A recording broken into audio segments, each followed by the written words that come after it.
Hello friends, we are learning our 19th lesson from Environmental Studies textbook and that is My School. इस lesson में हमने किस तरह से पहले स्कूल की सिस्टम हुआ करती थी इसके बारे में जानकारी ली है। स्कूल का जो एस्टेब्लिशमेंट डे होता है, स्थापना दिन, वो किस तरह से मनाते हैं वो भी हमने देखा है। इसके अलावा जो सिस्टम एजुकेशन सिस्टम है उसमें किस तरह से बदलाव आए हैं, चेंजेस आए हैं, वो भी हमने पढ़ा है।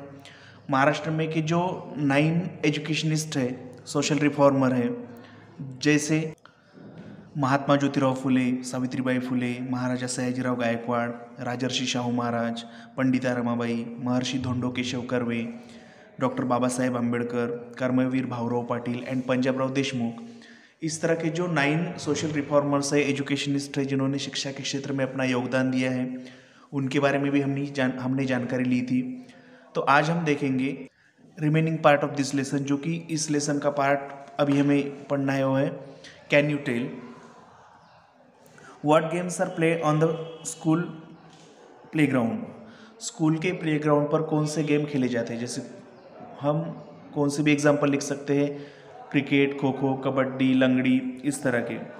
How is a school kept clean. School को स्वच्छ किस तरह से रखा जा सकता है। We should use dustbins for throwing dust और गार्बेज। कचरा जो है वो कूड़ेदान में डालना चाहिए, डस्टबिन में डालना चाहिए। How do you help to keep your school clean. आप किस तरह से हेल्प करोगे।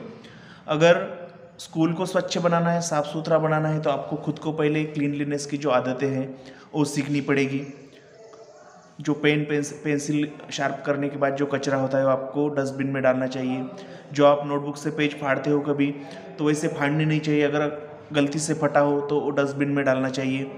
Okay, how do you help, which school activities do you take part in. आप कौन से स्कूल एक्टिविटी में पार्टिसिपेट होते हो। जैसे annual gathering function, gathering ceremony है, और इस तरह के और जो स्पोर्ट इवेंट्स होते हैं, इसमें हम जनरली पार्टिसिपेट होते हैं। How do you go to school every day. आप स्कूल को हर दिन कैसे जाते हो। I go to school every day by bus. किसी के पेरेंट्स छोड़ते होंगे तो बाय बाइसिकल। हम अलग अलग इसका आंसर हो सकता है, आंसर में वरी। We learn many new things in school. We recite poems, sing songs and draw pictures. School में अलग अलग तरह की एक्टिविटी हम करते हैं। सिंग, पोएम, सॉन्ग्स, गाना, उसके साथ पिक्चर्स ड्रॉ करना। We also get to play in school. Races में या जो गेम का पीरियड होता है उसमें हम खेलते हैं। We play kho kho, kabaddi and also lezim in school. We must go to school regularly. और हमारी ये जिम्मेदारी है कि स्कूल में हमें रेगुलर जाना चाहिए। Going to school on time teaches us punctuality. और जो वक्तशीरता है, पंक्चुअलिटी है, वो स्कूल पर डेली टाइम पर जाने की वजह से हमें प्राप्त हो सकती है। वो आदत हम में आ सकती है। यानी स्कूल की जब असेंबली होती है तो उस वक्त, उससे पहले आपको स्कूल में प्रेजेंट रहना है ताकि आप पंक्चुअल बनो लाइफ में भी। Okay, next page. In school we learn how to keep our self clean. School में हम खुद को किस तरह से स्वच्छ रखें ये सीखते हैं, स्वच्छता की आदतें सीखते हैं।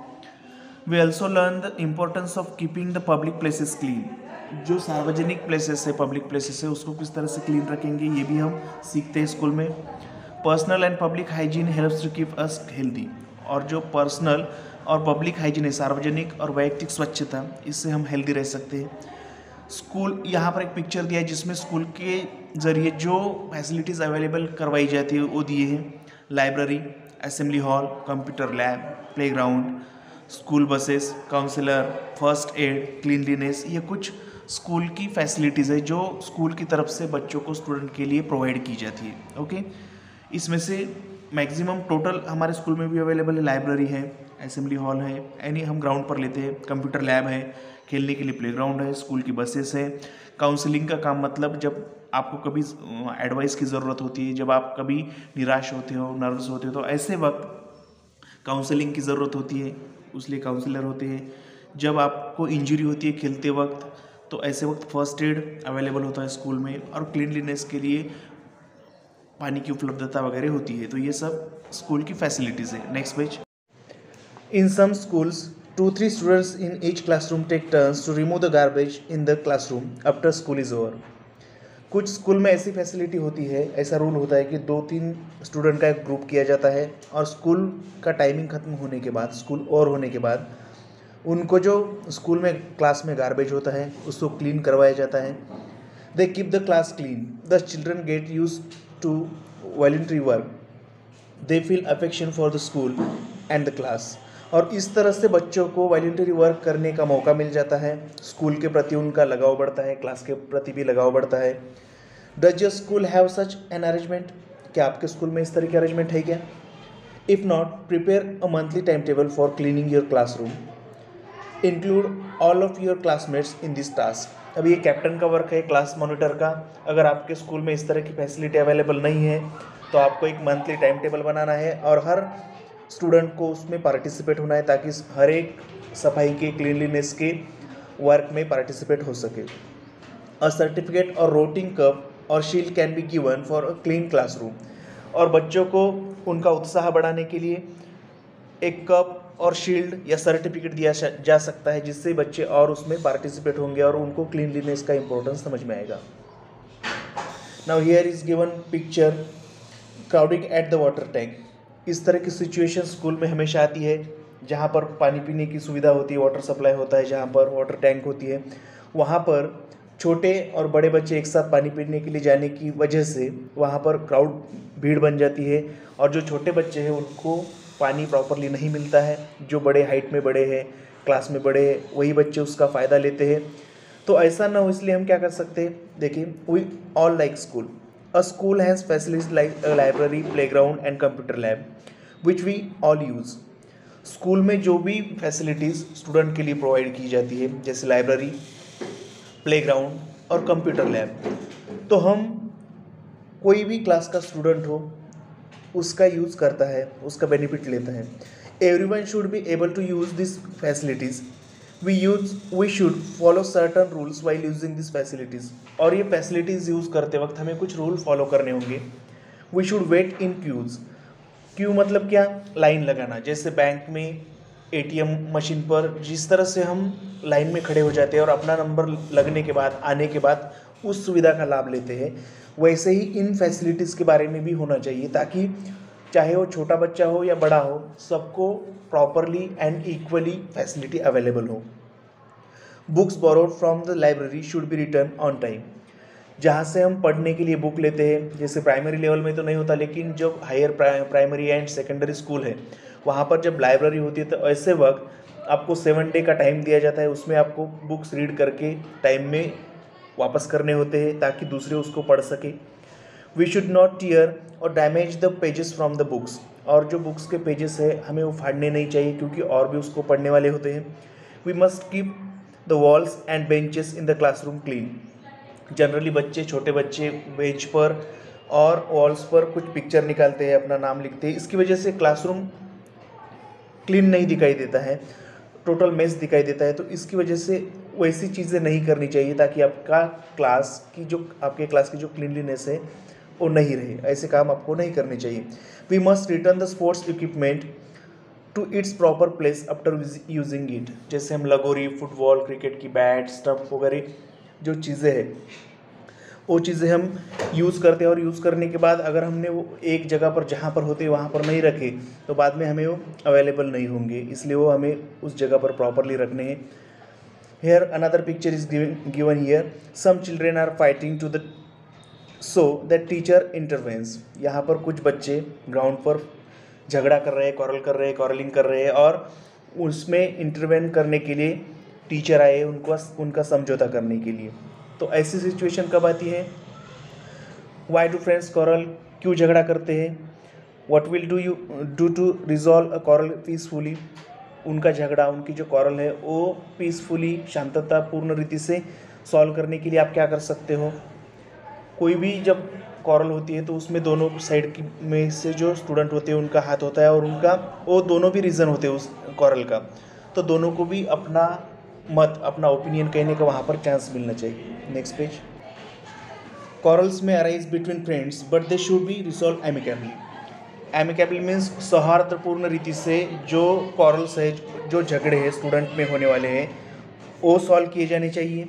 Every person who is quarreling should get a chance to present their side. जिन दोनों में झगड़ा है, कॉरल है, उनको दोनों को भी अपना ओपिनियन कहने का पूरा हक देना चाहिए, पूरा चांस देना चाहिए। Quarrel should not lead to physical fights. The teacher should be asked to help if quarrel cannot be resolved. Resolving quarrels peacefully is a good way to end them. और जो quarrels है, जो झगड़े हैं बच्चों में होने वाले, स्टूडेंट में होने वाले, उनको सॉल्व करने का एक अच्छा तरीका मतलब दोनों को भी समझना, उनकी बातें सुन के लेना और उस पर डिसीजन देना, वही है। It teaches us to solve problems in community life amicably. और ये अगर हमने क्वालिटी, ये अगर गुण हमने स्कूल लेवल पर सीखा, तो जब हम नागरिक बन के जब हम हमारे कम्युनिटी में, हमारे सोसाइटी में जाते हैं, तो उस वक्त यही आदत हमें यूज़फुल साबित होती है। If issues in community life are resolve peacefully, many of our problems will be resolve. और ऐसे ही झगड़े अगर शांततापूर्ण रीति से सॉल्व किए गए, तो जो कम्युनिटी में आने वाले अलग अलग प्रॉब्लम्स है वो क्रिएट ही नहीं होंगे। Okay, are there any, can you tell me, are there any children in your area who do not attend school? क्या आपके एरिया में ऐसा कोई स्टूडेंट है, ऐसा कोई छोटा बच्चा है, चाइल्ड है, जो कि स्कूल में नहीं जाता? Why do they do not go to school? वो क्यों नहीं जाता है? अभी जनरली गवर्नमेंट का जो लॉ है उसके हिसाब से जो एज के 6 to 14 ईयर्स का जो चाइल्ड है उसको एजुकेशन कंपलसरी किया है, और ये पेरेंट्स की जिम्मेदारी भी है।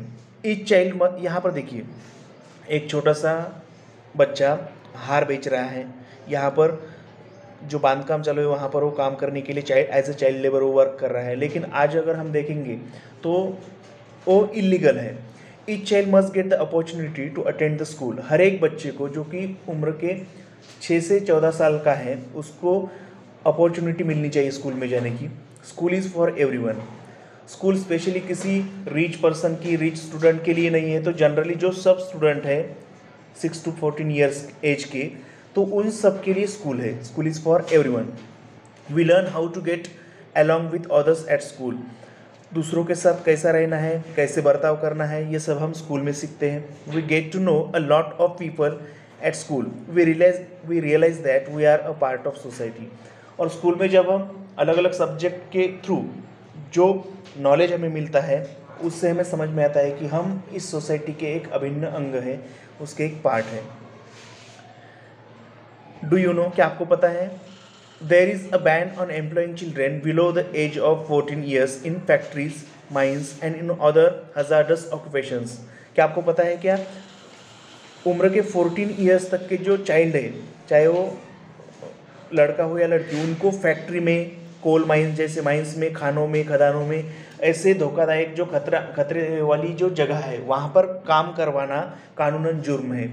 In 2006 the right against exploitation was expanded to include child labour. और जो बाल मजदूरी है उसको बंद करने के लिए, उसको लगाम लगाने के लिए गवर्नमेंट ने 2006 में एक लॉ पास किया, जिसके ज़रिए अगर किसी दुकान पर, माइन में, फैक्ट्री में अगर छोटे बच्चे काम करते हैं, उस पर इलीगल यानी लीगली उस पर एक्शन ली जा सकती है। ये इलीगल है काम करवाना। It made all kinds of child labour illegal. Okay, और इसके थ्रू, इस लॉ के ज़रिए जो चाइल्ड लेबर है वो इलीगल बनाया गया। इसका मतलब है कोई भी बच्चा जब ऐसे जगहों पर काम नहीं करेगा तो डेफिनेटली वो स्कूल में जाएगा और उम्र के 14 ईयर्स तक वो सीखेगा। ये उसका उद्देश्य है। Okay friends, so this is our lesson my school we have just completed. इसमें हमने क्या क्या देखा है कि किस तरह से प्राचीन समय में स्कूल हुआ करते थे, बाद में ब्रिटिश गवर्नमेंट के ज़माने में उसमें कौन से बदलाव आए, उसके बाद अलग अलग उसमें हमने स्कूल के जो यानी प्रोग्रेस हुई वो देखा हमने। महाराष्ट्र में स्पेशली कुछ एजुकेशनिस्ट, कुछ पर्सनैलिटीज ऐसे थे जिन्होंने शिक्षा के क्षेत्र में बहुत बड़ा योगदान दिया है। क्रांति ज्योति सावित्रीबाई फुले, ज्योतिराव गोविंदराव फुले, यानी जिनको हम महात्मा गांधी फुले कहते हैं, तो इनके बारे में भी हमने जानकारी ली है। उसके बाद कौन से रूल्स स्कूल में फॉलो किए जाते हैं, जैसे क्विक सिस्टम, लाइन लगाना वगैरह, स्कूल कौन सी फैसिलिटी प्रोवाइड करती है, ये भी हमने देखा है। और जो चाइल्ड लेबर की जो कंसेप्ट है वो भी हमने देखी। ओके फ्रेंड्स, इसके जो क्वेश्चन आंसर्स है हम वो पीडीएफ थ्रू देखेंगे। Thank you.